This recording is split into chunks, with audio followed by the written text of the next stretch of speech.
I own 3 gyms in Los Angeles. We're opening our 4th one in a small town called Guilford, Connecticut. What we do is strength and conditioning classes and personal training. Our whole concept was we were college athletes and college strength coaches. We played football at USC, and we replicated that same approach that we had as athletes as a fitness concept in like the boutique space. We've been around for 9 years now. 2017 was when we opened our first location. Got about 600 members in the LA area. Big picture thing of what I'm trying to do is build the next mainstream fitness brand, but do it with the style of training that we know and love. Do it with strength and conditioning and show people that this approach that we had as college athletes that's been in that collegiate sphere for a really long time can actually be applied to everyday folks, and it's actually a really better way to train in the short and long term. I co-founded it with 2 other partners.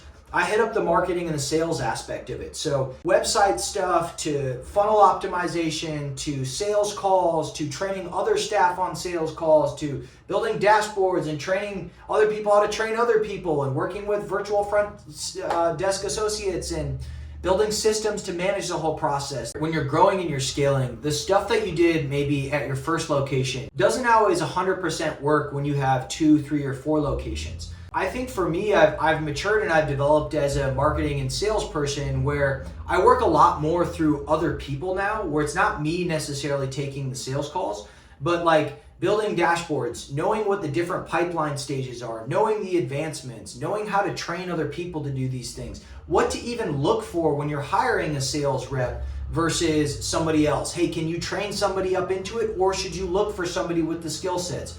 How do you make sure that they're, incentivized and they want to keep doing a good job? So a lot of the stuff that I do now and I've learned is how do I get other people to do the work, and how do I get them bought in and have the quality that I'm really looking for to build a really successful business. Well, also my strategy on the management side is I lean really hard on a few people. So I used to have way more staff and I've consolidated it down now. Because one, it's a lot of work to hire and train people consistently. And it's the opportunity cost of stuff that you could be focused on other aspects of your business. And of the amount of money that I have on the marketing side to be able to pay people and our staff, I would rather silo it to really great people that I want to continue to invest in and keep a part of my team than sort of spreading it thinly across a lot of other sort of temporary workers or front desk staff or something like that. So in the beginning, I had way more staff and I was in that higher churn area. And in the last maybe year and a half, I've really streamlined my operations. I put more responsibility in less people's hands. And so far, it's been a really good framework for me and a structure for our business to be able to consistently grow and not give me a lot of the same headaches that I used to have. I used to be a lot more relaxed with my hiring process. I used to put out a job description and I would have good job descriptions. I would always, work really hard on those to try to attract the right candidates. But I would oftentimes, as the owner, I was having to cover all the work of the person that I needed to fill. And so I was just dying to get out of that role and put somebody else in there and have them help me out on the responsibilities.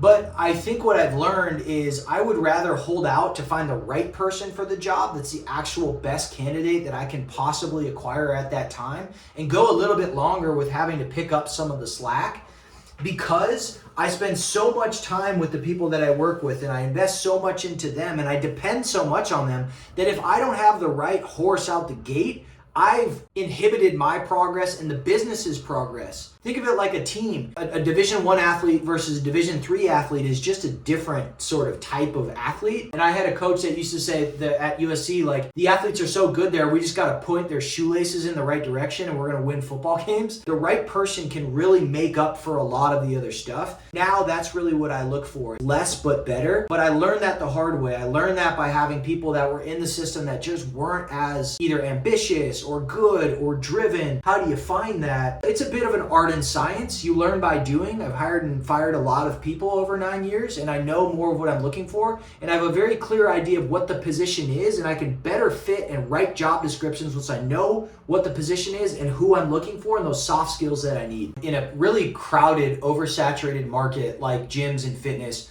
how do you differentiate yourself? And the reason that you want to differentiate yourself, for anybody listening, it gives people a reason to choose you over a different option. Now that could be a certain style of training that you do, it could be a certain type of equipment that you have. But for us, differentiation is like your key strategy in the beginning that you have to get right. For us, 7 years ago, it was taking the collegiate strength and conditioning experience and replicating it as a fitness concept. It had never been done before in the adult group space. So as far as we were concerned in our storyline, taking what we knew and had never been done before in the way that we were trying to do it. So right there is complete differentiation. Then it's like when you get in a really crowded market, your job is to tell that story, but you have to communicate it in ways that are gonna get people to care. And this is the interesting part about sales. If you know you're differentiated, how do you communicate that to other people? I think of this as like a concentric circle. Your target avatar and your closest in the middle, they're like your former college athlete in our world. They know your experience, they used to have it, they miss it, and they're going to be attracted to that like moths to a light because that's what they see and that's what they want. But the further you get away from that center of the concentric circle, the more difficult or the more creative or the better you have to get of framing what your offer is in a way that makes sense to the prospects. So somebody that's never strength trained before, I'm not going to talk about all the advanced things that we could do because that's going to be totally over their head, right? We can still be a fit for that person. We can still make an amazing impact on their life. But the keys or the stuff that I use to unlock the, oh, aha, this place is for me moments in their head is different depending on the prospect that I'm talking to. So in summary, like fundamentally, we had a differentiated product, owning strength and conditioning, really high level stuff that we had as athletes with a coach that had been a Division I strength coach for 2 decades. Right there is our differentiation in our story. And then you learn through sales, through reps, through learning by doing, how do I pitch this to each sort of different person to get them to see, wow, this place is for me. It's not just for former college athletes. And you know you're tracking when you kind of get to the end of the conversation and that person, no matter if they're 50 pounds overweight, if they're super shredded, if they've got really serious injuries, if they all come and they say at the end, wow, this seems like a great fit for me, you know you're doing a great job in your sales and marketing. To build out a whole sales and marketing system and have other people involved, it's a tremendous amount of effort. And Rome wasn't built in a day. I've been doing this 9 years, obsessed with it, constantly just trying to get better because 1, I really care about it, but 2, I'm incentivized because the more money our business makes, the more money that I can make, the more locations we can open, and I can keep elevating this thing. And it's also just constantly fun to be like, you know, you work on the business, but the business works on you. So if I see something that's out of place in my sales and operations system, well, I don't like that. I want to see like, how can I fix it? How can I make it better? A broad stroke overview, there's top of funnel lead generation. That could be, you know, you're geo-targeted to your certain radius, 5-10 miles, maybe. In LA, it's probably no greater than 5 miles because traffic's so bad. You're going to get inbound opportunities from people driving by, walking by, in the neighborhood. So how do you capture that lead? Well, do you have signage in front of your building? Do you have stickers on your window? And once they land on your website, is it clear what they do? And do you have a good offer? Do you have an offer for each of your different offerings? So classes might have an offer. Personal training might have an offer. And then once you can capture that lead, how is your funnel and your process? How fast is your outreach time? How clean is your system? Do you have a CRM that's organized with all this stuff? And if you're getting anxious watching this and stuff, look, it's a lot of work, but this is the stuff that goes into having a really dialed in sales and marketing system. And that's just like your inbound stuff. Paid acquisition stuff, that might be a separate process. That might be the same process. It depends on where you're at in the business. But for me, I'll have paid acquisition campaigns that each have their own separate pipeline. I'm booking a call, I'm confirming the call, did the call show up? What are those conversion percentages? Did we close on the call? What is that conversion percentage? Do you even have the infrastructure on your CRM and your data to make sure that you can pull those conversion percentages? Where are you going? Where did you start? What are your goals? At what timeline do you need to hit it? How do you get other people bought in? How do you get your staff to update the CRM? You see what I mean? So it's really from the lead gen on down to the end goal of getting that sale. There's a lot that goes into it, but to simplify it here, the first start point that you need to do is look at your pipeline stages. I'm raising my hand that I'm interested, what do I have to do? What is each step of the pipeline that prospect needs to go through to become a member? A simple way is like, they got to hear about you through your location. They got to land on your website. They got to click your start trial button. You've got to capture that contact by having an amazing offer and low friction to get them in the system. You got to get in contact with them. You got to get them in for their first trial. They have to actually experience their first trial. Their intro offer has to expire, and then you got to follow up to see if you can convert. And once you know those pipeline stages, then you can start to find out, all right, what are all the sub stages within that pipeline stage or that advancement or that next step that I need to make sure that we do so that person has an easy transition from like, I'm interested to I'm joining. Most people are the technician, they're the coach, they're the physical therapist. They started this thing because they want to work with patients or they want to work with athletes. They don't want to do all the other stuff, but it's what they talk about in the book, The E-Myth. It's like, you think you're starting your own business and now you're going to have all this freedom. But what you really do is you, as the technician, end up focusing on training the clients and like what you're good at and what you know. When in reality, now you're a small business owner, you got to focus on all the other stuff and you got to get other people to fulfill with your clients because nobody else is going to figure out the business stuff unless you hire somebody else to do it like you're going to be able to. In my opinion, the one that become more successful in this stuff and turn it into a real business and a real career and some staying power, they learn that I got to do the marketing stuff and they end up liking it. They get passionate about building an actual business. And the downstream impact is obviously that's why people are paying you and that's your product and your experience. But you got to be able to have all the other stuff really tight and really good, in my opinion. On the flip side, I'll give the other caveat, like you've got some savant person that they're just such an expert or they offer such a great service that people will put up with all the bullshit of not being able to be modernized in their booking because they love XYZ person and that person only needs 10 clients because they got their rent the right way and that's just their little business that they want to have from like a lifestyle standpoint. But if you want to grow something, if you want to operate the business, if you want to like pour your life into this, it's a whole game and it's a wonderful game, but it definitely takes somebody focused on that aspect of the business. Like having a great product is baseline table stakes. I don't think you can get away for that long with amazing marketing and a shitty product. Like that's not going to work either. You need both. And you might have some flash in the pan success in the beginning, but it's not going to be sustainable. Word's eventually going to get out. You can learn all this by doing. That's how I did it. The resources are all out there. Gosh, we had, YouTube and Google at the time. Now you've got ChatGPT as well to be able to really fast track and compress the amount of learnings that you have to figure out. It's wonderful if you're a curious person and you like taking action, and you can never go wrong if you stay curious, if you're constantly taking action and you're keeping the main thing. Like nobody's gonna go out of business for focusing on income generating activities. So in the stack of 500,000 things that you have to do over the course of a year, if you're prioritizing that stuff that's going to make the business money, that's going to allow you to stay in the game, that's the oxygen that you need to have. And I'm not saying you have to be some like greedy, ruthless capitalist kind of person, but you gotta focus on the stuff that's gonna be oxygen for the business and not doing all the other stuff like, I don't know, making a social media post or like changing the colors of like this or that. Like don't get lost in that minutia and let your attention go that way because you're super detail oriented. By the way, I've been guilty of that many times before, but you learn some of this stuff as you go on through the business and you're like, what's gonna have the greatest ROI for the time that I need to spend? How can I be amazing at this stuff? And I might just have to let some of these other fires burn while I'm really focusing on that.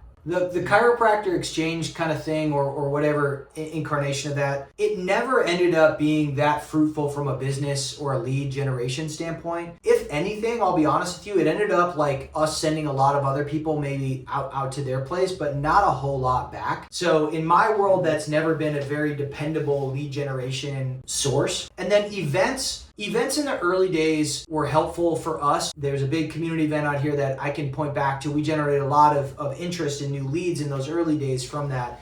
But I've run a lot of events and our staff's run some other events in the past that really have not been successful from a business standpoint.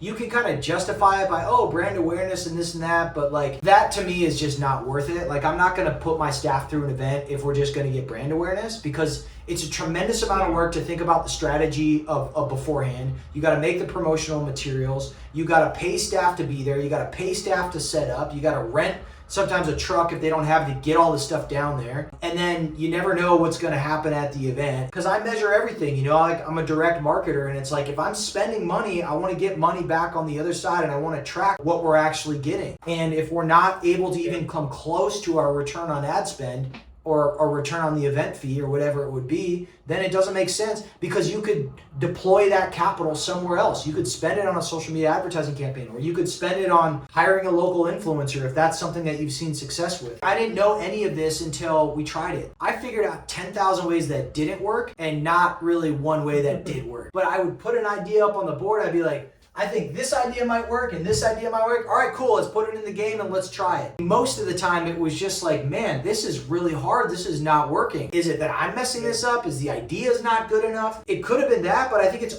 just really hard to get people to do stuff, to get people to show up somewhere, to get people over all the stuff that's going in through their head and the timing and all that, to like show up to your place and pay you money for this thing that you've started. Like, it's really, really hard. And I used to think about, oh, I'm gonna find like one corporation that's gonna wanna do a corporate discount, and I'll pull that lever and boom, I'm gonna get 10 members out of that. But it was never that way. It was always more so pull a little lever here, and then I'll run over here and I'll pull this lever, and then I'll pull this lever. And it was like drips, and you would get drips from those things. And eventually you get enough drips, you do a good enough job at your product and your experience with people. And then the answer is just like, you gotta do it all. You gotta have referral competitions going on, gotta have paid acquisition going on if you can afford it. I would try some events if you've never tried it before, and just see for yourself and get that playbook of what works and what doesn't work. So we're opening up this new location, and I've been running a pre-sale social media ad campaign because it's 3,000 miles across the country.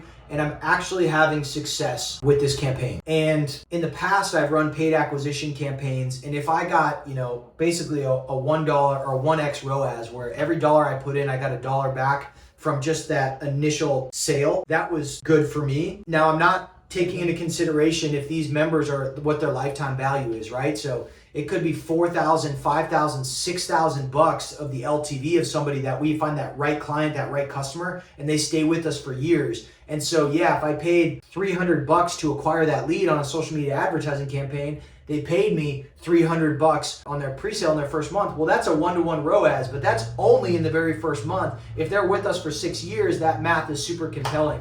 And Hormozi talks a lot about that LTV to CAC ratio. What's your lifetime value of your customer? What's your customer acquisition cost? And you want to look at that ratio. And I think he talks about in brick and mortar like a 14-to-1. So if they pay you $14 and it only costs you $1 to get them as a customer, that's the ratio you want, because you've got your margins get eaten up in brick and mortar by staffing, by commissions, by rent. Paid acquisition on the digital side, on the social media ad campaign through Meta, I've been really proud of and having success with, but it's a new location and I can't take that same playbook and replicate it at my gym here that's been here for 9 years, because it's a different thing. When you're new, you've got like a story, you can be the new kid on the block, you can run a bunch of those different playbooks where you just keep the pedal to the metal for like the first 6 months. 3 months of a pre-sale campaign, you open the gym. 6 months after that, you just keep that creative fresh because you're still kind of the new kid on the block, and you just squeeze as much as you possibly can from that campaign, because eventually the interest is going to drop. It's not going to be as exciting. You're not the new kid in town anymore, and you really just got to get as much as you possibly can. And if you get the right people, they're going to stick around with you. And now as I think about opening more locations, if I can build an asset where I know and I've got the numbers, here's how much we spent, here's how much money we made on revenue, here's the customer acquisition cost, here's what the estimated LTV is, here's what our ROAS is, and I can tell you that, and it's all positive stuff and we're not super in the negative, we can now start to go to new markets and run that playbook again. And if I can open with a location, break even, and then profitability, now it's just like, can we raise enough capital to be able to keep opening these gyms? That to me is where I get really excited about the marketing side of the business. And then once I figure that piece of it out for new locations, I'm gonna kind of like bring my focus back, take what I've learned from new business location opening and bring it back to like my established locations and see if I can figure out a way to be able to do paid acquisitions for legacy locations. Probably like an 8 to 10 location mark that will be more attractive to like an institutional capital round. So maybe that's a private equity, maybe that's a small family office, but people that are out there looking for a more up and coming brand, though we've been been in it probably 12 years by that point, to be able to invest in and now try to open, 10, 15, 20, 30 units over the course of 5 years. And that's really where I look forward to, and I really hope I get to have that ride and that experience, because you've built something that, and the money guys can see, like, if we deploy this money into this, we think, given all the market dynamics, the space, the profitability of these units and the founding team, that this is a good bet, and they're ambitious enough, and we think we got some tailwinds to make this a really compelling story. That'll be kind of the next phase of how we get that level of growth. And if we're doing this right and we're running a lean operation and we're really cash flow positive and we're kicking off a bunch of profit, we'll be able to finance some new location openings by the money that we have coming off the business. And I would love to be able to just have the capital to keep opening locations, figure out the new location blueprint of how you land and expand with the right customer and serving those people right and keeping them, having an amazing experience. And now you just try to do that at scale. For you to make money as the franchisor, the person that's selling the franchises, you have to sell a lot of these. You got to get like hundreds of these things sold for you to start actually making some money. And then from an investment sexiness standpoint, if you were to have a private equity or a family office interested in your company, the attributable revenue that you can sort of pitch them, if you're company owned, is 100%. If you're franchised, well, you can only really attribute a percentage of those revenues to the overall revenue of the company that you're doing, the enterprise value, right? So, but at the same point, when you look at a lot of fitness concepts that are out there, 90%, maybe more than that, are franchise models, because it takes less capital to get started because somebody else is taking the bet and they like your concept. They put up the money, they open the business. All the responsibilities of staffing and building up the business really falls on them. That you give them the infrastructure and the brand and sort of the business in a box to do that. Kind of trade-offs on each of those. Probably got some more work to prove that we've got some really profitable locations here over the next few years, and then maybe it becomes that combo of franchise versus company owned. I do my goal setting in quarterly basis. There's kind of two ways to look at this. There's like a process-oriented goal of we're going to improve this thing and have a higher quality output. And then there's like a revenue goal, right? We want to go from this number to that by this time. The 4 Disciplines of Execution is a really good book for talking about goal setting within the structure of business. I like the Measure What Matters, another one about OKRs, objectives and key results, for kind of framing this stuff up. I have goals within goals. So like we're running this campaign right now for Guilford. Our goal was by December 31st, we want to have 100 members. And so we want to go from 0 members in August of when we started this to 100 members by this date and time. And in the context of opening a new location and running an ad campaign, that is a good goal to be able to set, and it gives direction to the whole team, and you can reverse engineer your pipeline from there, because now you know, hey, are we on pace every week? How many members do we need to close? So in a 17-week campaign, which is what I was running, I know I needed 6 new closes a week to keep pace. I know that September 30th, I was at my halfway mark. Were we at 50? Were we not? And it just gives you a good enough temp check of kind of where you are, and you can see the rest of your pipeline along the way. When you get like maybe a more mature location, that might not be the same thing. Like I can't say, hey, we're going to add 100 members in this duration, because it's not really the same thing. I'm really big on like less but better, like picking and again, it goes back to this idea of running a pretty lean team. There's only so much that we can do from a resource allocation standpoint, that instead of trying to do like a bunch of different things, like I would rather be like, we're going to focus on this and we're going to say no to a lot of other stuff. Not that it's not important, it's just like we have to focus our attention on this one thing. And if I could get through 3 months, we can only accomplish one thing out of the 5 that we think are important. What's that one thing? That's a really good framework too for people. Like think about yourself in your timeline, put yourself at the end, look back and say, if we could only get one thing done out of all these ideas, which one would we want to do and which one would make the absolute biggest difference on our business? And that level of clarity and conversation is going to really help you pick the right goal. It's going to make a big difference. We get shiny object syndrome all the time. Entrepreneurs are like, oh, I'm going to do this. Oh, I'm going to do this. Oh, we are no shortage of ideas. And it's part of the reason that we got into this, because we can always figure things out and come up with different ideas and like make it happen. But you got to be very selective about where you're going to go into, because the system gets more complex. other people are involved. Things don't move maybe as fast if it's just you. You just got to be careful about where you spend your time and then just go hard in the paint on those things. One of my mentors said, don't major in minors. Don't spend all your time doing minor things. Like, you got to make sure that the place that you're going to pour all your energy and effort, if we accomplish this thing, it would make a massive difference on our business. And if you know that's the truth from a math standpoint and in your heart, then it's your job just to put the goals in place, put the structure in place, motivate your team, have accountability systems so you don't just set this goal and then poof, 3 weeks later when the whirlwind hits you and everybody forgets what you're doing and you look back at your goal like, oh shit, I forgot about that. There's that Steve Jobs quote, like, everybody thinks focus is saying yes to one thing. He's like, it's not. It's saying no to the 100 other things that get in your way and distract you from the thing. And they're usually 100 other good ideas. And he talks about Apple being more proud of the stuff they said no to than the things they said yes to. Don't let the reason that you don't do the things that you want to do be because you didn't have it within you to get the discipline that you need to do to make something happen. If you got to get up earlier and you got to do that consistently for a long time, do it. If you got to stop going out with your buddies on a Saturday night and being hungover on Sunday and then carrying that over into Monday and that's impacting your work, those are choices that we get to make. And as entrepreneurs and business owners, our creative spark, creative capacity, our mind, our energy, that is the source that builds all the things that we're trying to build. And if you don't protect that, your whole business is going to suffer. And you might get lucky in the beginning, but if you really do believe in yourself and in this vision and the thing that you're building, you got to sacrifice and you got to make some hard choices and things that you may have never done before, and you got to do it for a long freaking time. If you do commit to that, you get into this zone where the business really starts building you, and it's this like spiritual connection to this whole process of seeing something complex, finding out where the path is, and then being the one to step forth and take action and rally everybody else's resources around you to make it happen. But it takes a different level of commitment. If you're just getting started, I think that message resonates. And if you've been in the game long enough and that's still resonating with you and it's making you think, he's right, I could step up my game in certain areas, you owe it to yourself and to your business and to this one shot we got at the planet to do it.